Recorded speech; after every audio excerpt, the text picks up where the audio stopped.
Welcome back. I like the cheer squad of Sharon Brown, Peter Butler at the back, and the naughty corner over there when, well, Gail's left now.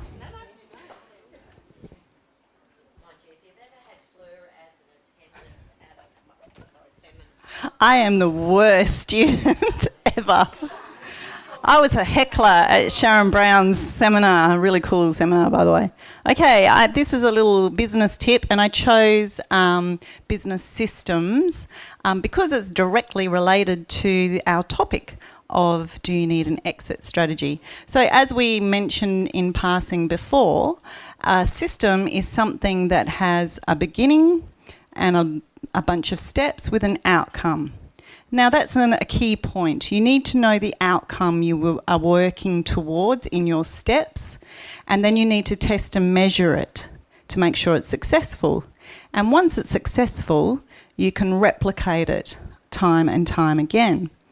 And Meyer has given me permission to chat about. She and I had a mentoring session this week on Monday evening, and we were looking at her lead generation and then conversion into clients. So that's what I want to focus for all of us this evening, because a lot of us are very, very successful on generating leads, but are we as successful as we'd like to be in the conversion to a client? So I'm just going to give you an example of the system I used in my property business, Property with Purpose. And the reason why I had a very structured systems in that business is because the property industry is highly competitive.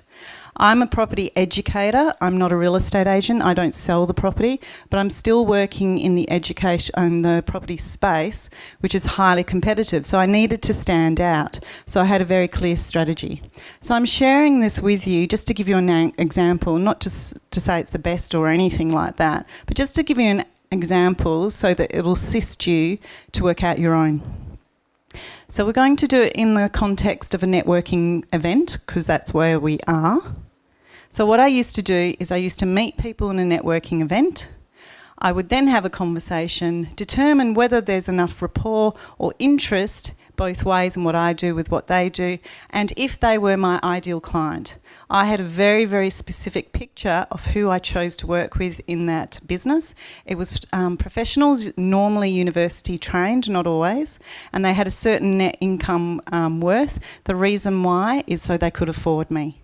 So that when I demonstrated value in my live events, it was a no-brainer for them. They just went, absolutely, Fleur, I'll sign up to the next level. So I did all the hard work before I got the people into the room.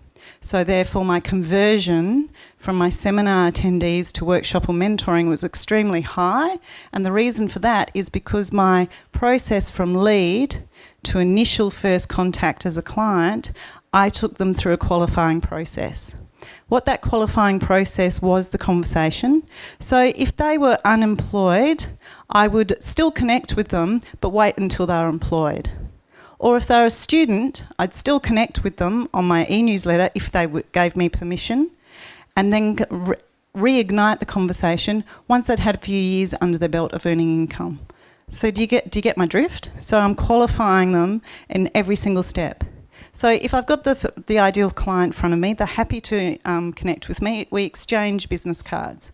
The next step for that business, this is not always the next step, but for that business was to send a follow-up email, and I recommend in your networking you send up your follow-up email within 24 hours. So if you're at a morning networking event, you might do it the same day later or first thing the next morning. Or tonight, an evening one. I don't expect you to send your follow-up emails tonight. It'd be better in the morning.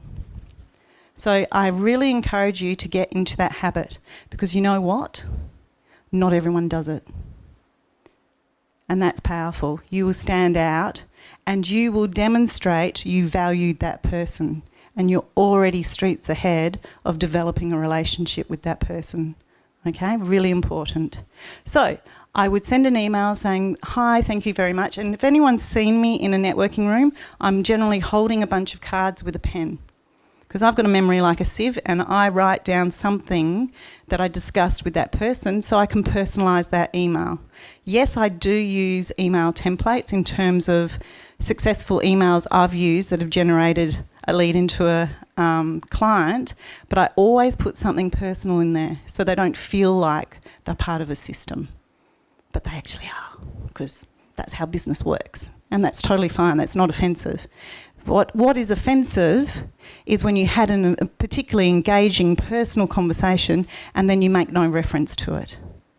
So you put something in, and I write on the card something about them that's memorable to me, just a memory trigger, so I can go, oh, that's right. So I meet a lot of people in networking, and I think I said to Lynn, she's a guest this evening, and I met her last week at a networking event where I saw Sharon as well. It was really cool. We had lunch with an awesome bunch of ladies, but because I met so many people all at once, I recognised Lynn. I knew she was there. I vaguely remembered what she did, and then I said, what is the conversation we had? And then we talked about that, and I went, oh yeah, that's right. So that helps you remember distinctly who that person is.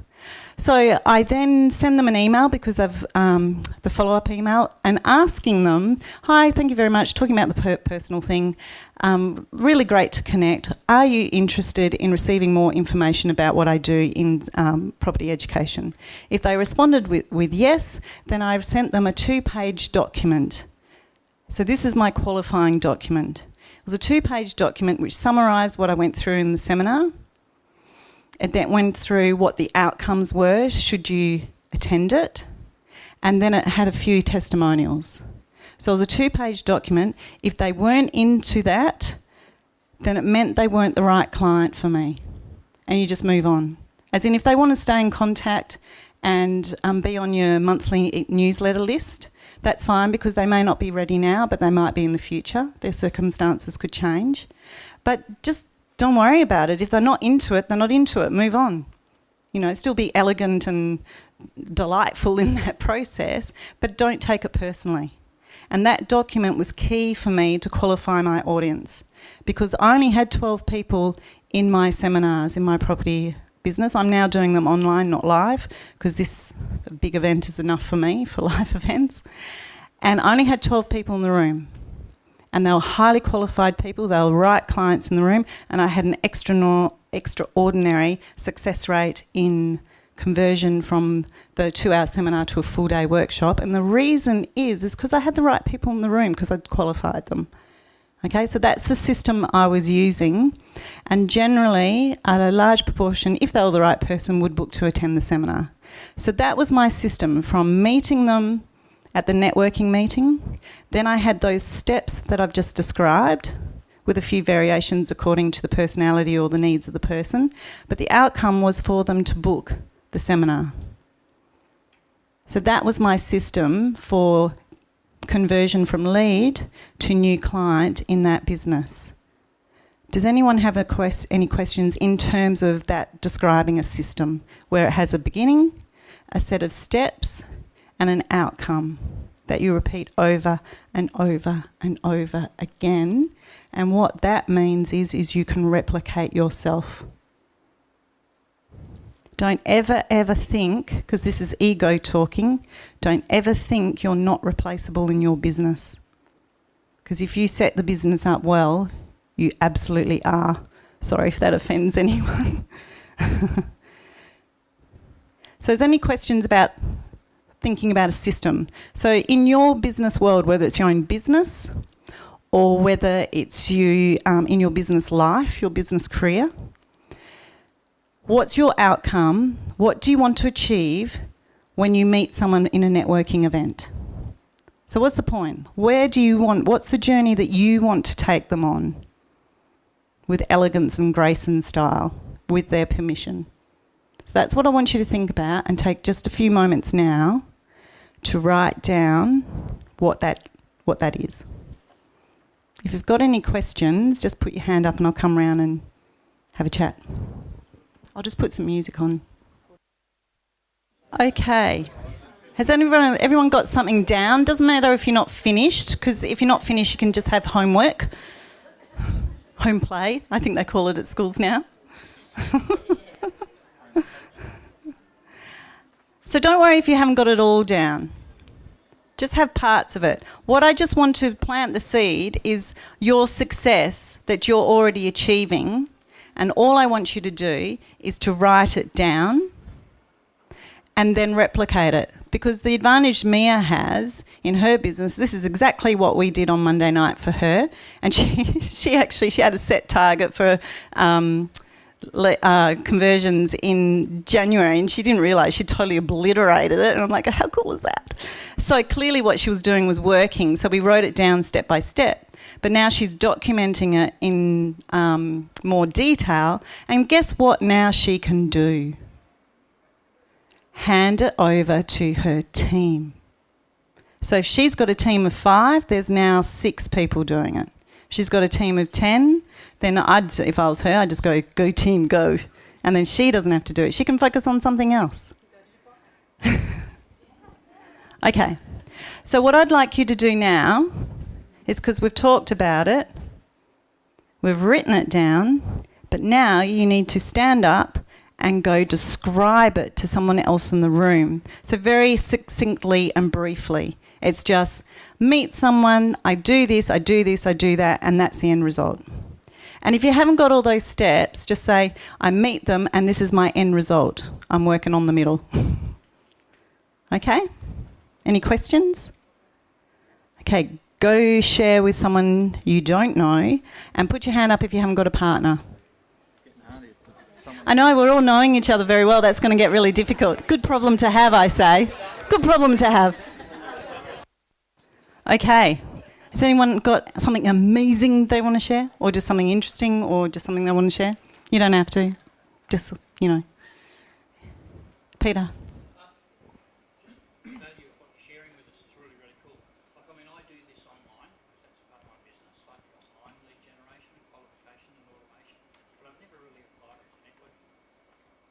Oh, shame on you.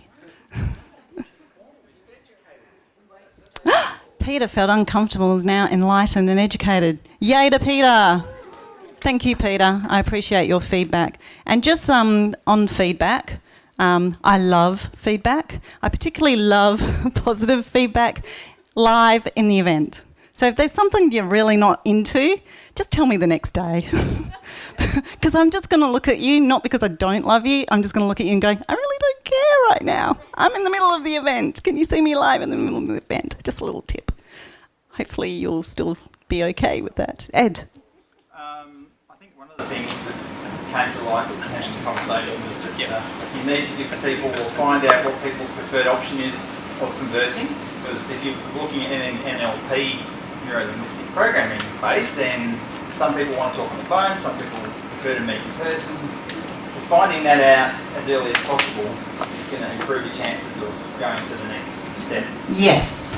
And the whole reason why I was introduced to the general manager of Cliftons was based on that exact fact. Because the contact that referred me would prefer a phone call, and he will always pick up the phone, but he's not so into the email. And based on that, I always ring him, and he always picks up, if he's available, obviously. And based on that, because I respected his needs in business, I'm sure that had a contributing factor to us actually being here. So it works. So I'm glad we're focusing on it for networking, but you can do this in any type of lead generation. And Salome wants to do a plug, so just go find out what the plug is, because it's all about lead generation, conversion to sales, because she is a sales expert. So and she does sales systems, so go talk to her later. Nice plug. Okay. Any other comments? Gary? One is called ABBYYBCR, business card reader. So you put a business card in front of your phone and a snap, and it actually turns it into a contact. And it's amazing how it knows what goes where. Can you send that to me on an email, and I'll share it on the private group for members? Yeah. Okay, the weird name is because it's Russian, but it would.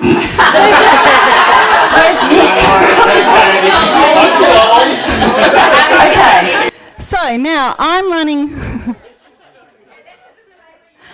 now running overtime, but that's because it's your fault. So one of my favourite spots of the evening is to have our 5-minute member showcases. So this is where members that I invite and are open to doing it. Not everyone wants to do this, so I am kind and I won't make you do it if you don't want to. But I invite people to come and share a little bit about themselves and exactly why they're in the room. So for a very unique story and a different reason for being in our room, possibly for most, please make a warm welcome to Gary Wilmot.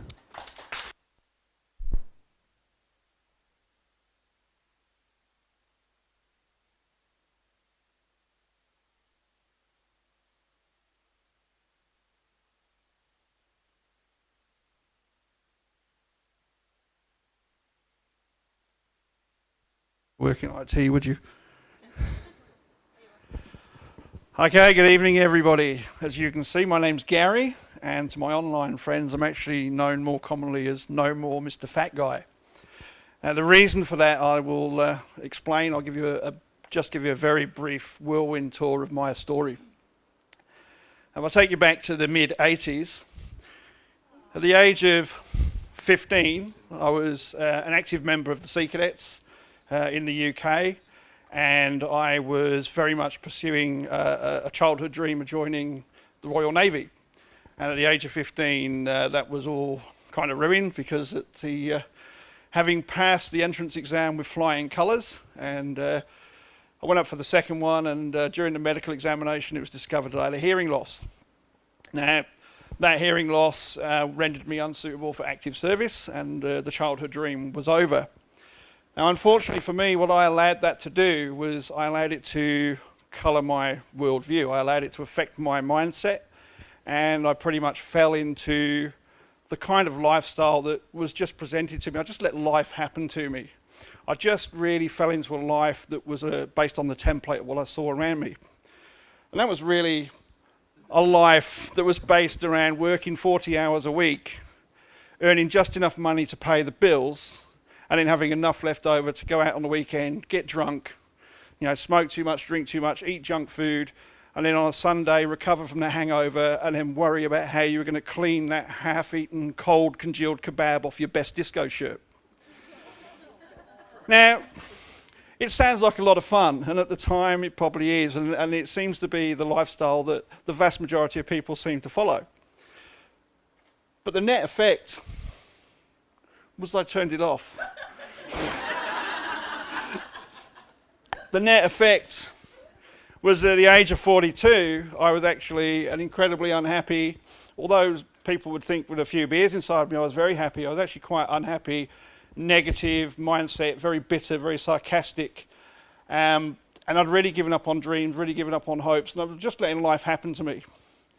But I was very fortunate because despite the outward appearance, the 15-year-old was still inside. There was still a small voice that was saying that enough's enough and that life should actually be better than this. And so what I did is I decided that I just literally made a decision. There was a decision that was to work with a personal trainer that I happened to know and to become fit enough and healthy enough to be able to take part in and complete a marathon. Now, for those of you who aren't fully aware, a marathon's 42.2 kilometres of running, and I hated running. I'd hated running ever since school.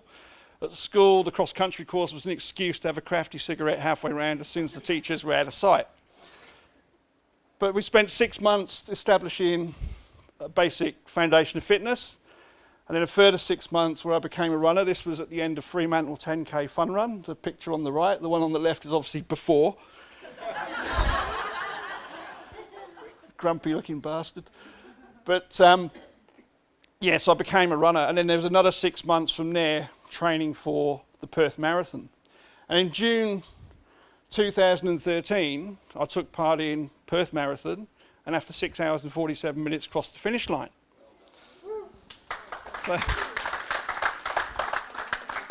And the amazing thing that happened then is I discovered that that wasn't the finish line. It wasn't what I thought it would be. It wasn't me becoming the fit and healthy version of myself and going back to doing everything that I was doing before. For me, it was the start line. It was the start of a new era, a new chapter, and a zest for life. And I actually discovered, you read in the books, find your passion. I discovered what a passion feels like. And I'd taken all these years to try and find it. And I just became evangelical about it. I became very passionate about running, and I became very passionate about telling people that you can feel like this and that you can change your thinking. And just to confirm that, really, I think I'd made a list, and at the top of the list was the London Marathon. I put the London Marathon on my bucket list. And 2 months later, the opportunity to run the London Marathon fell into my lap, literally. And I basically did fundraising. I raised $4,000 for the Heart Foundation. I funded my own way across to London. And in April 2014, I took part in the event that I grew up watching on TV. It was an utterly amazing experience. And it didn't end there. It's gone crazier. Because in 13 months, I completed 3 marathons. The third marathon was Gold Coast in July. In the last 2 months, I've completed 2 ultramarathons. That's 48 Ks on the 6-inch trail marathon and 50 Ks on the Australia Day ultramarathon down in Australand. Now, I do it very, very slowly. I'm not speedy, but I've completed them. And over the next 2 months, I'm going to have another 2 ultras. And it's all leading somewhere. It's all actually building up to what I'm really trying to do. And that is really to try and take my message and show people how to switch this off. But from May 16th this year, in a journey of approximately 4 months and 5,400 kilometres on foot, is I want to go from Perth via Adelaide, Melbourne, Canberra, Sydney, Gold Coast, and into Brisbane. And I want to do that at one level as $1 million fundraiser for the Heart Foundation, at a second level to promote the active lifestyle change message. But really fundamentally at the heart of it, it's my personal mission to show that if you actually do change your thinking, and if you do hold on to your dreams and your goals, and you apply persistence and focus and determination, you really can change your life. I'd like to thank you all for listening to me go on and evangelise. And if you want to know some more, there's no pitch here, but if you want to get involved, you want to know how to support this, you want to help me make this happen, then please, please, please come up to me afterwards, get my business card, get my details. We'll have a coffee, a nice healthy one with skim milk, but no soy. So thank you.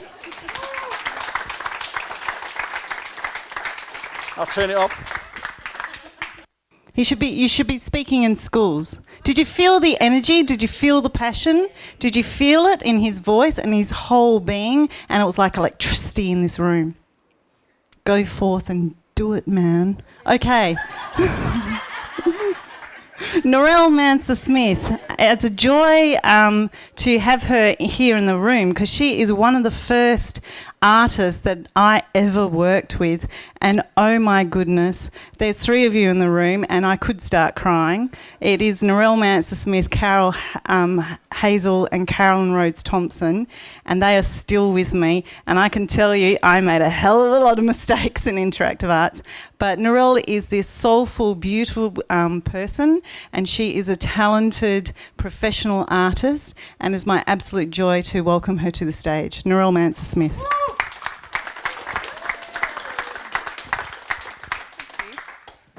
I am going to stand on the stage because I'm not as tall as Gary. Hi, I'm Narelle Manser-Smith. I think most of you know me by now, and I'm an artist and very proud to call myself that. I've been creating since I was a wee little tacker. Just can't help myself really. Excuse me if I do look at these because I'll lose my train of thought otherwise. But in a previous life, I was a teacher. I taught very young children, and I saw it as my goal that by the end of the school year, they would all reach their creative potential. I'd like to hope that other teachers are still out there doing it. I left that many moons ago. This is my 10th year of saying, that's it, I can't do this anymore. I had too much I wanted to share with people of my own art. And so, yeah, here I am, painting full-time and loving it. Because let's face it, we're all busy, very busy. And I know everyone in this room is extremely busy. You've probably got multiple tasks on, racing from appointments to commitments and running on empty to keep up just with our fast-paced lifestyles. But right now, in this room, can I invite you all to close your eyes? Just relax. I want you to take a really big, deep breath. Hold it. Now exhale. Gary, close your eyes. You can't do this with your eyes open, trust me. I want you to think or imagine your favourite place. It might be somewhere you've been on holidays. It might be just somewhere from your childhood. It might be totally imaginary, but just a favourite place. What does it look like? What colours can you see? What can you smell? What can you hear? Remember to breathe. Is there water? Trees? Any other life besides you? Is the wind blowing? Is it really still? Are you inside, outside? Is the sun shining on you? How does all of that make you feel?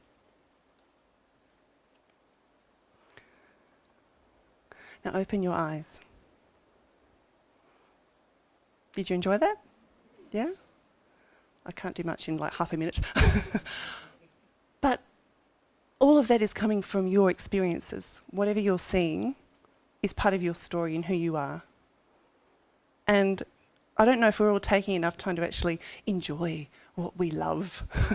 I mean, you're obviously all passionate about what you're doing, and there's reasons why you've gone out on your own and done these amazing things, and that's wonderful. But are we stopping to look, to see, to smell the roses? I know I don't enough. But when I paint, I find we've all got these stories, it's basically from those experiences that we've seen and things we're seeing. But when I paint, I just find those stories and those experiences flood onto the canvas. I don't always know where the painting's going to end up as a result, which is a wonderful thing. And each time I paint, I share a bit of that story. But what I really love is when people then look at the painting that I've done and share with me their story and what they see in it, which can be totally different from where I was at the time that I was painting it. And I just love that. I love connecting with people on that level and hearing their stories, because we're all made up of stories. What's fantastic about this room of people is we all get a chance to share our story. Over the past year, we've been getting to know each other, but I want to know all of your stories. So let's face it, we've all got interesting stories as small business people, I'm sure, and we all want to be heard. So just let me share the story of this painting over here, which is called Catching Stars. When I start a painting, I tend to throw a lot of paint at the canvas. It's like I'm throwing life onto a lifeless surface, which is just blank and white. And then I'll let that dry and I come back to it and work colours into it. And this particular day with this painting that I was working, we'll just hop down for a second, this rose colour down here, and blending and just getting completely lost in the paint. And I was actually having a really, really good time, which I normally do, but a particularly good time. And I just felt like I was being transported to somewhere else. And then I took the rose colour and I was sort of picking up bits of the texture that I had thrown on there previously, and I flicked it up the top here. I don't know whether you can see in this lighting. Can anybody see anything up the top? What do you see?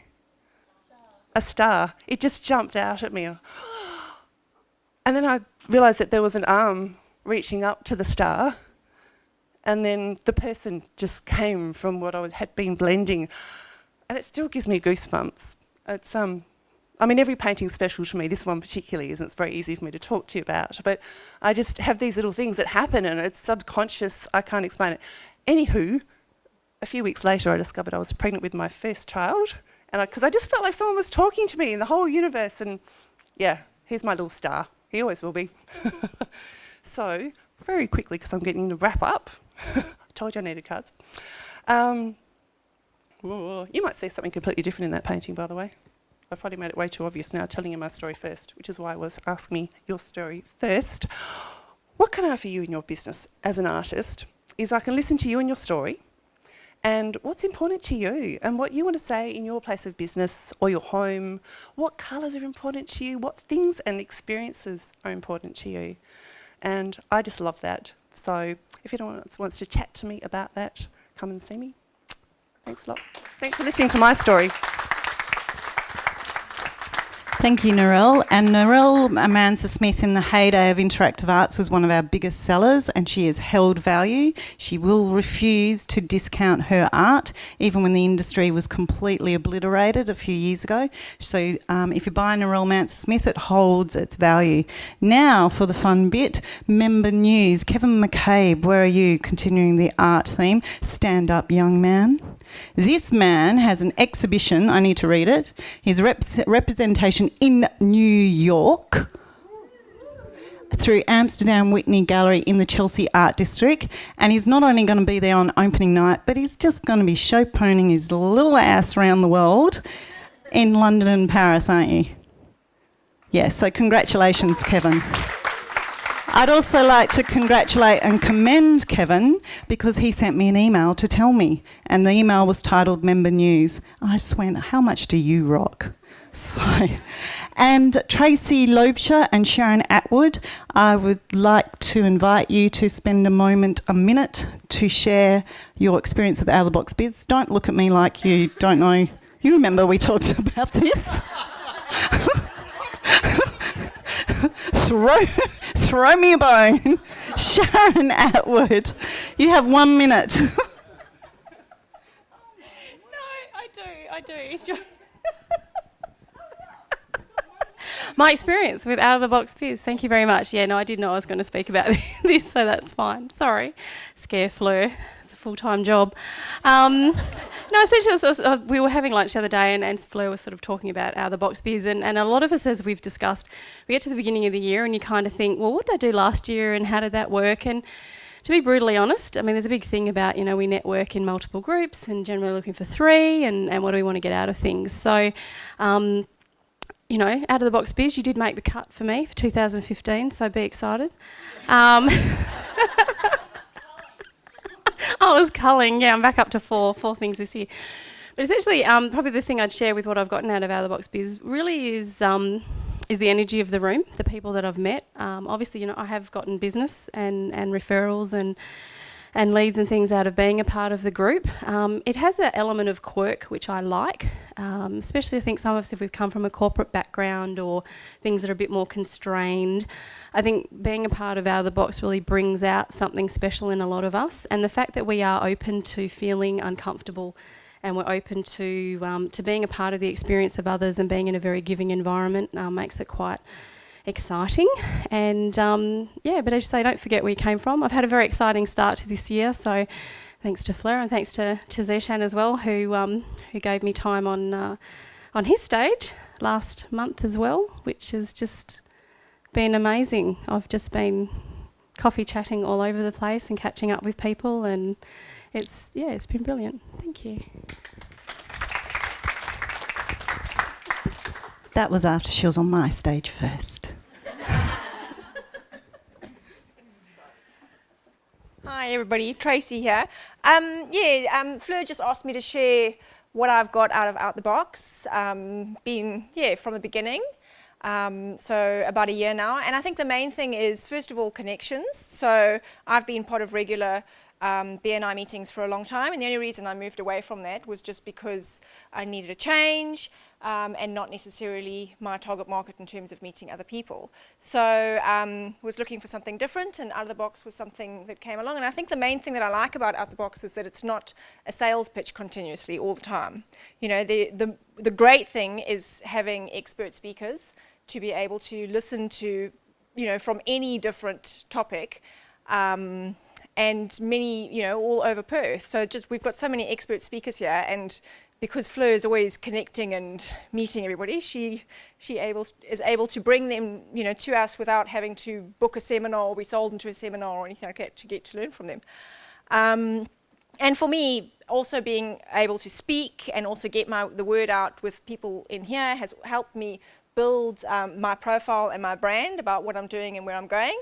And I think that's the main thing, is because the more people know about what I do, the more that we can help make a difference in the work that we do in our businesses. So that's awesome. And yes, converted into sales, converted into money, converted into participants in the workshop. We're talking about a connection from Alicia when she was still part of the group. converted to sales, about $10,000 worth of sales. So that's what it's all about. It's all about connections, and sure, we may not connect with every single person, but at the end of the day, all you need is one special connection with somebody really special in the group to turn into something amazing in the future.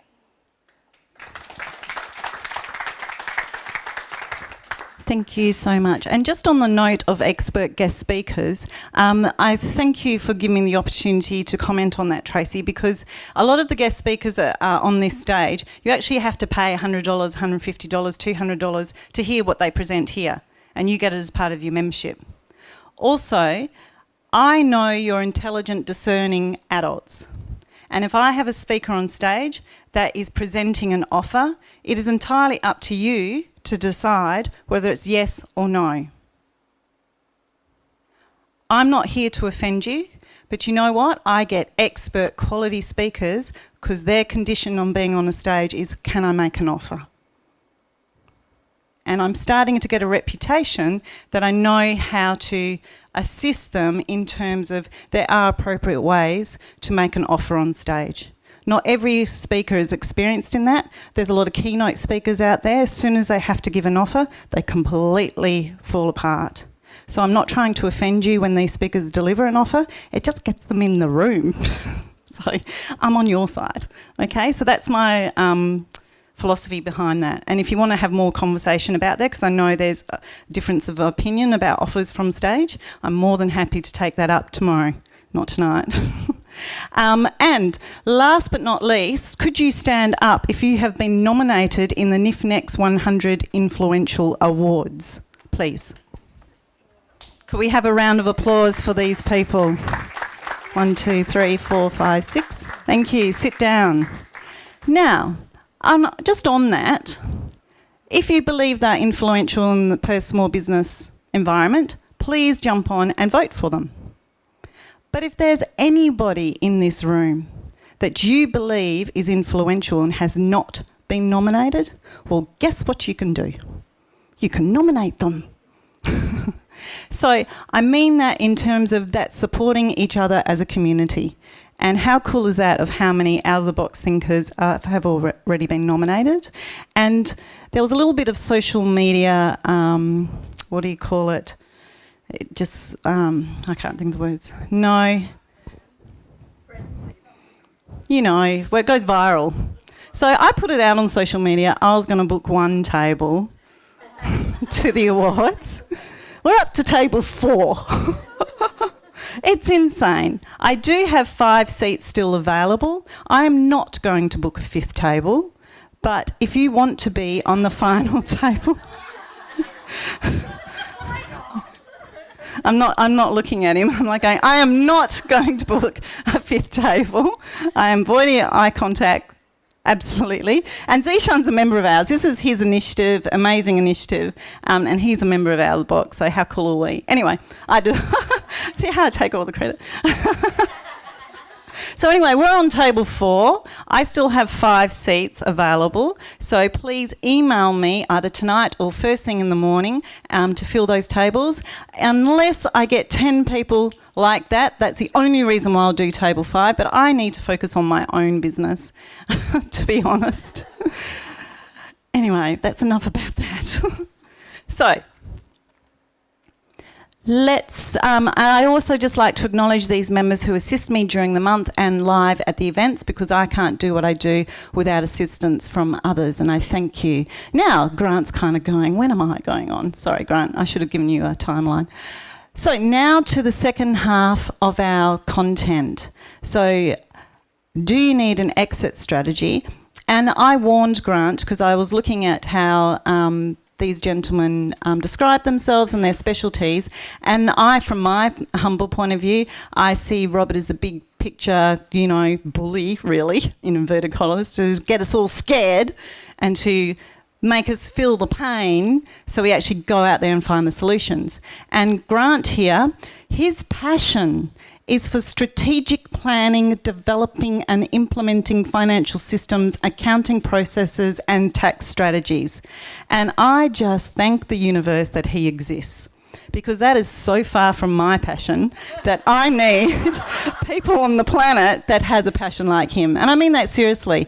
This kind of stuff is not my passion, but I surround myself with experts to make sure that I get it right. And he gets excited about strategy and planning. So please welcome Grant Meyer to the stage.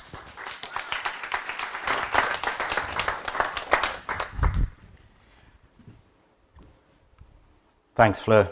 Hello, everyone. Thank you for the opportunity to speak here today, Fleur.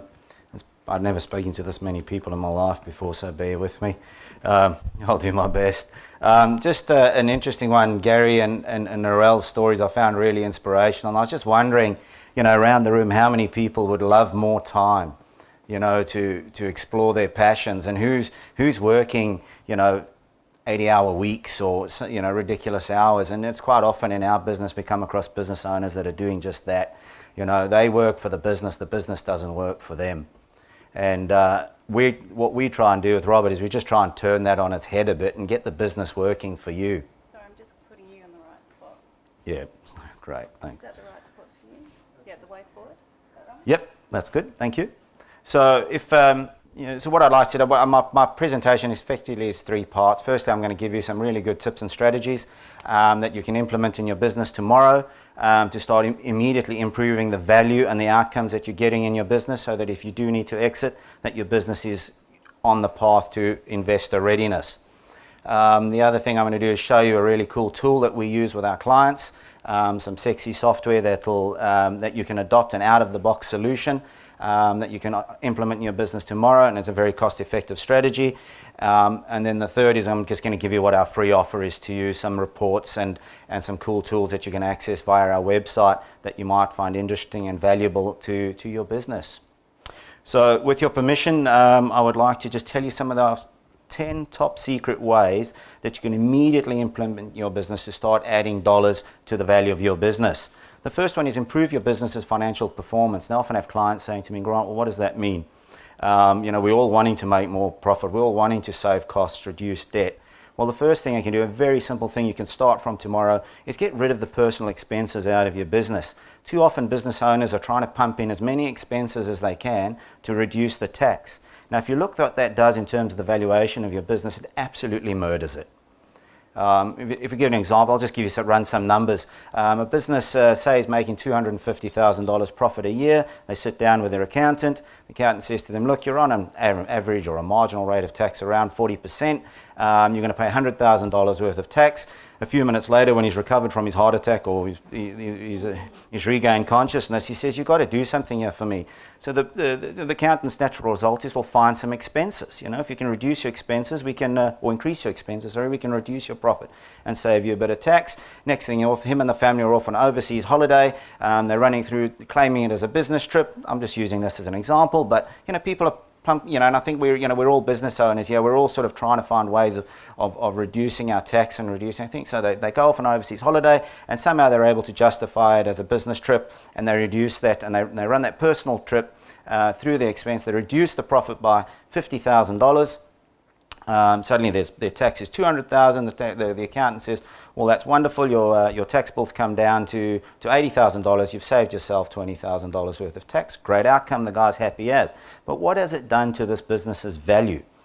Assuming it's a reasonably successful business, and if it's making $250,000 worth of profit after owner's drawings, then it's probably not a bad business. Potentially this business owner could sell his business for 5 times earning multiple, which means that his business, before he went on his trip, was worth $1.25 million, $1,250,000. He's now reduced his profits by $50,000. His profits are now only $200,000. At a 5-time multiple, his business has gone down to $1 million. So to save $20,000 worth of tax, he's reduced the value of his business by $250,000 or $250,000. Not a good outcome. So start cutting out expenses. If you want to do that and you want to increase the value and the attractiveness of your business on exit, that's one way to start doing it. The next one is adopt cloud technologies. Cloud technologies exist these days and enable us to interact with our clients, with our suppliers, with other interested parties in ways that we never had before. So if you've still got a legacy system in your business, chances are you're losing out on a competitive advantage. Get ahead of the pack. You know, somebody once told me that if you're not the lead dog, the view never changes. So cloud technologies will give you a whole new perspective and a whole new view, I can promise you that. You'll only find out what those opportunities are once you go down that path, but I can promise you the outcomes are there. Survey your customers. Robert spoke about customer loyalty, and you know, a lot of people are nodding their head, yeah, we've got loyal customers. Well, you need to be able to prove that when you're exiting your business. You need to be able to show a potential suitor that I have happy clients. How are you getting your testimonials? You know, if you've had your car service recently, chances are you've had the dealership pick up the phone and ask you about the experience. Were you happy? What they're doing is they're trying to create that brand loyalty around their business.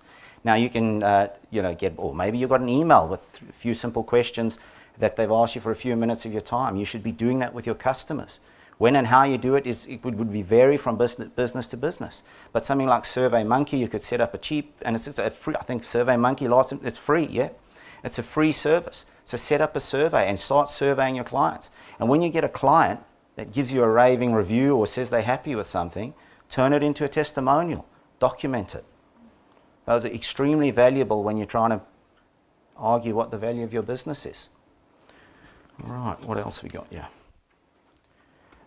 Is there anybody in the room that knows what a virtual bench is? Is there anybody that doesn't? A virtual bench of hirees? What that is good staff are really hard to find. I think we've all had that issue.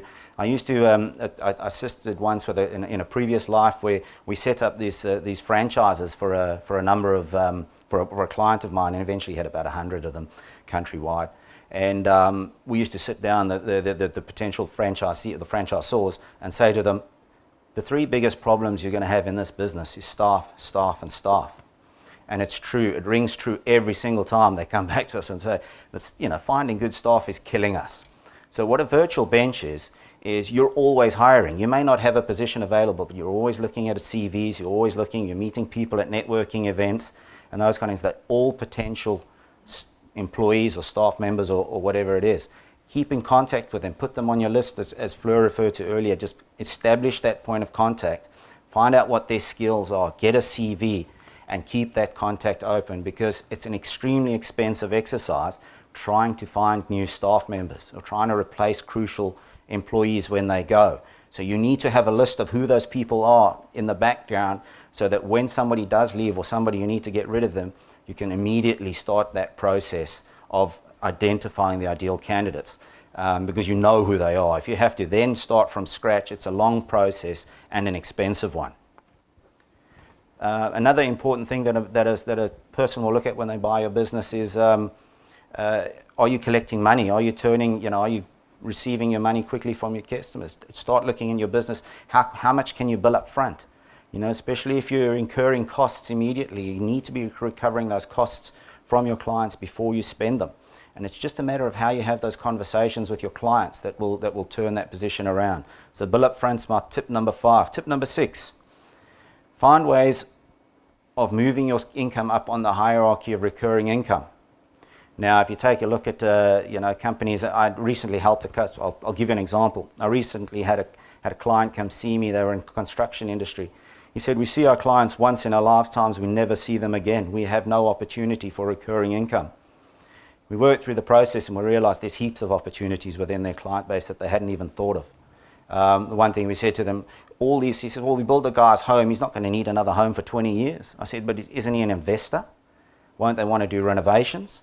Do you do those sort of things? Yeah, absolutely. So there were opportunities there existing in their client base that didn't exist before. Perhaps you could turn your business into a subscription model base. There's lots of opportunities. These are the kind of things that we will encourage you to do. Outsource and offshore. Now, the offshoring thing is a bit of a dirty word, but the reality is we have one of the most expensive labour forces in the world in Australia. So if you're not taking opportunities of the offshoring opportunities, or not taking advantage of the offshoring opportunities, your competitors probably are, and they're gaining a competitive edge on you that you're not going to be able to compete with. So there's opportunities there. Another opportunity, for instance, Pity Gail's gone home now, but I always say, I sit down with my clients and I see they're doing the bookkeeping themselves and they're spending heaps of hours and it's encroaching on family time, and that time you try and get their books up to date. It is the biggest false economy doing the books yourself. There are so many tasks in that within your business that can be sourced or outsourced or delegated that can free up your time to concentrate what's important, either growing the strategic value of your business, or it's running a marathon or training for a marathon or spending time with your kids, going on a holiday. So outsource and offshore, big opportunity. Empower your employees. Start analysing how you spend your day. Find out what you can delegate. Find out if there's a staff member you can promote and pass some responsibility on. Those are ways you can increase the value of your business. Get an accountability partner. We have at least one business coach here today. I advise you, your accountability partner shouldn't be a partner, it shouldn't be a spouse. It needs to be somebody independent at arm's length from your business that can hold you accountable to do the right thing, to answer to on once a month, did you do the things you said you would do? Because as business owners, life, as Fleur mentioned, life gets in the way. We start dealing with the things that are urgent and not important. An accountability partner will keep you on track. And then the last one, and not least, is invest in a platform to create a high-performance business. Am I going the wrong way there? The right-hand one? All right, sorry. All right, so that's the first part of my presentation over. So what I'd like to do now is just sort of demonstrate to you a little bit of a solution that we offer our clients. Like I said, it's the out-of-the-box solution that you can put into your business tomorrow, and it's cloud-based, and you can immediately start improving what your business does for you. The product is won Best Software, Best Business Product and Excellent Software in 2013, and has gone on a leap and bounds from then. Like I said, you can be up and running from day one. It's an instant software solution because it's cloud-based, it's mobile, you can run it from anywhere. That's what it looks like when you log on. So you can see we've got the different modules in there. So there's document management, there's H&R, there's workplace health and safety, there's a business and marketing plan. Robert spoke to you the importance of a business and marketing plan, and you can develop that within there. And there's lots of templates for you to adopt. So if you're getting a bit stuck, there's heaps of ideas in there. There's videos and resources. Can you remember the name of the telly show that ran that business program? So all the videos from that TV show. Yeah, so there's all of those videos are online and able for you to access. I've got a few more screen dumps of what's in there. So that's just an example of what the online document manager is. So that's really great, because I worked with a client at one stage, and he had incredible documents. He had documented his business like I've never seen before, but it was all up in Windows Explorer, and there were 5 versions of each document, and we never knew which one was current, and and then suddenly somebody would come along and delete one, and we couldn't find it. This solution is really cool because you can see we've got all the different categories down there, and you can customize that if you feel that there's something in there that you don't want. It was easy for us to customize that for you, but they're all in there. And you can set the levels so your staff can access it. You can give some read-only, some can amend documents, but most of the standard ones are read-only. And if you want them changed, it goes to the system administrator and they make those changes. So there's no unauthorized changes to policy documents. So that's a really cool thing. As you can see, we've got a bit of a library up top there. So if you're looking for something that's specific to your business, a specific system or process, you can go and browse through there and find something that you can implement in your business. So that way, all your staff have got access to the way we do it here. Not each person making it up or managers delegating different ways. Your business is documented. Everybody's on the same page, pulling in the same direction. Robert spoke to the importance of measuring your business and having key performance indicators. Now that unfortunately hasn't come through cool, but I spoke about the software being pretty sexy, and there's even an updated version of this.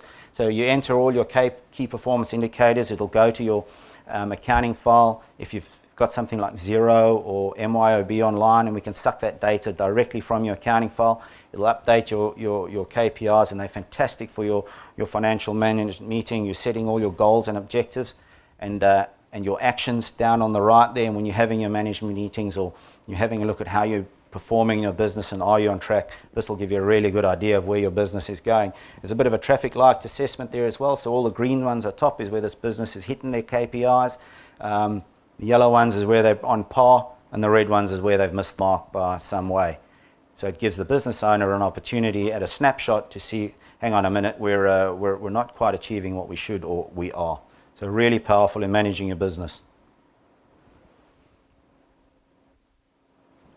So you can set milestones and action plans for your business. You can delegate staff tasks, and you can have them coming in and completing whether they've done the tasks. So especially if you are in a mobile workplace, that's pretty useful. You just log out at any stage to see who's done what.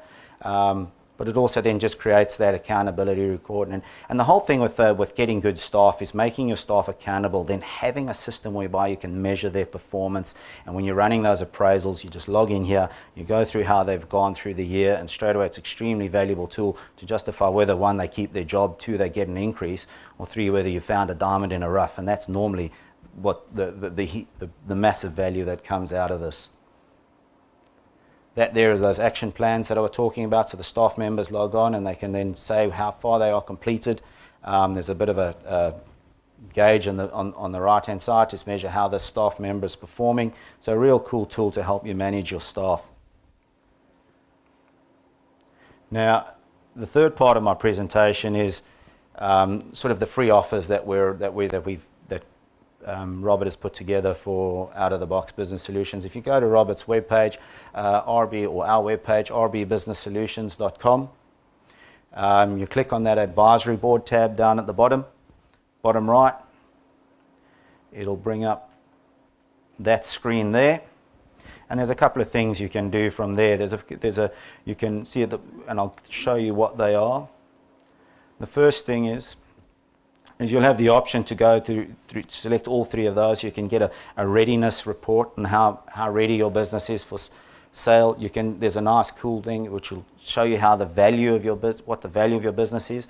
And the whole thing Robert spoke is about the risk of the business. And there's a little sliding scale, so it's interactive. You enter, you just drag it to what your profits are, what your turnover is, what the risk is in your business, and it'll automatically start calculating a value. And you can see as you reduce the risk in the business how your value increases. There we go, that one there. So it's a nice interactive tool. You can just drag your mouse over all of these things to make it fit with what your business is. How is your revenue growing? What is your revenue? What are your actual profits? It spits out a value for your business. And then obviously on the right there's your risk indicator, and you'll see the minute you start fiddling with that risk, and you'll see this business is valued right down at the top. So that's a really cool thing. If you just click on that link, what is my business value, you'll be able to have a play there, and that's all free. And the next one is, are you personally ready to exit your business? If you click on that one, it'll run you through a questionnaire. You just fill out your information. Robert asked to just mention as part of your information out of the box, so that he knows you qualify for the special deal. And you run through this 4-page questionnaire on your exit ready, and it'll determine how ready your business is for exit. The information will then come through to us. We'll compile a report that normally comes out to about 20 pages, which has got action plans, it's got strategies, and it's got a whole lot of other stuff about your business, including your valuation. And we will then get hold of you and forward that report through to you. And if you want an hour with myself or Robert, you're welcome to, and we'll run through that 20-page plan with you and explain any questions you may have on it.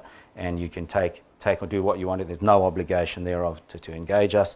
We'll probably try to sell to you at that stage, but you take it or you don't. You've got heaps of value, I believe, by just taking the opportunity to spend some time on your business and thinking about what you can do to grow and improve your business and make it an attractive offer. So there's some more examples of those questions. They're really easy. It's just really rating your business on a scale of 1 to 5. 1 for poor, 5 for good. Be very honest. Be brutally honest.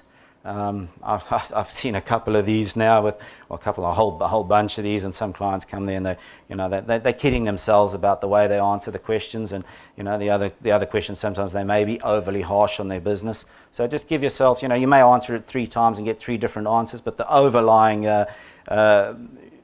report that you'll get will be some really good tips and strategies for your business. So there's some more examples of those questions. And you can see they deal with a bunch of issues. Do you have an estate plan? How important is your lifestyle? What is your post-exit value that you're expecting to get out of the business? And do you think you're going to achieve those outcomes? Is your business covered from a risk, from an insurance point of view? It's a really, really comprehensive questionnaire, and certainly worthwhile doing. Hopefully I'm well within time. So thank you very much. Well within time. I just have a question. When you're talking about your personal readiness score, is that the actual business owner where they're ready, or is it the actual business is ready? Well, effectively it's the business, but the business owner determines the readiness of the business in terms of the way they've set up, structured and managing that business. So it'll be the business. Right. Yeah. There's multiple levels within those questionnaires. So you can do it on the business, or you can get a specific manager. So if you go back a couple of slides, just quickly go back, where it's got the tags, 3 tags. Could you just use this for the benefit of the video for recording? That one? Yeah, sorry. Right. Yeah, so here you go. You've got three stages of starting, and is your personal readiness. That can be you as an individual, or one of your managers, or you as the business owner. Which are 3 different things. Also, your business value attractiveness, that is specifically talking about the business from that aspect there.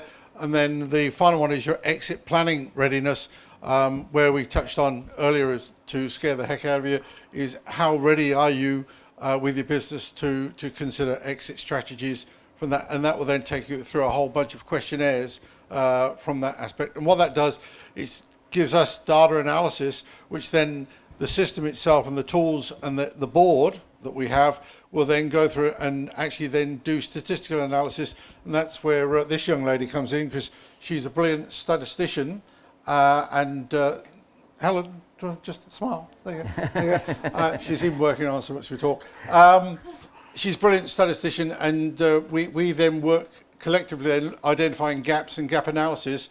And then the graphs you saw earlier on, you'll get a set of those graphs when you complete your survey, which then gives you an overall result, which, as Grant said, gives you about a 20 to 27 page report, which we sit down with you gratis and just go through and help explain and give you an understanding of what it means, the what, how and why. Just to put this into some form of perspective, this tool set has been developed and continually enhanced and improved over the last 22 years. And it's taken the latest technology that's available at the time and the latest theories and philosophies, and we are working with them to enhance that at all times. There are over 75,000 people already using this tool set and these services that we are working on already. So it's not a new thing, and it's well proven and tested, and strange as it may seem, and I know we're saying it, but it actually works. Yeah. Rare moment. And if it's not, we can find out why, and that's the other important aspect there. Yeah. So any questions, folks? When you come to fill it out and you log on, if you go back to the login screen slide there, just go into the website. That one, or no, keep going. Your one? Going. Yeah, all the way back. There should be another one at the end, actually. Another one. Next one. Next one. No, keep going up. Anyway, when you get to there and you actually log in, it'll ask for your name, some other details. Please put Out of the Box Biz in there, and we will then know that you are from this group, and we have agreed to put a special arrangement for all members of Out of the Box Biz in that way. So that's very, very important, and it also helps keep track of what's happening. And we're happy to share, not specifics, but we're happy to share some of the analysis and the data back of the outcomes of this. to help you get a better feel of the realities of what it's all about. Any questions? There might be a situation where they want to talk to you not in a public forum. That's right. We can be very private. That's what I would want to do. So I'm just reading the room. What I am constantly amazed with what these gentlemen are offering is they're offering massive value for free. And if it doesn't, it's irrelevant whether you're going to sell your business, if that's your mindset now. Take advantage, because this can help you in business right here, right now. I believe. So I'm delighted that they have been available to be here, because I believe what they're offering is unique and is massive value. So that's why they're here. So please give a round of applause of your appreciation. Thank you. Just put it in context with Fleur. The seminars we run will cost anywhere between $3,000 to $5,000 with what you. So it's cool to be a member here. Awesome. All right.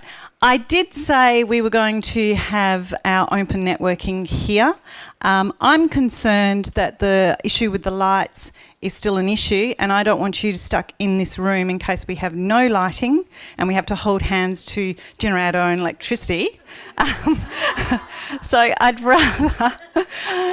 rather move you to the foyer, because if we lose lights, then it's really easy to leave the venue. I don't want you to be concerned, but that's the reason why we're going to move, because not all of you perhaps want to hold hands, seeing you've just met. Lynn's going, oh my God, I've just arrived here. So please, if you'd move to the foyer for open networking, more wine, and if there's any food left, and network.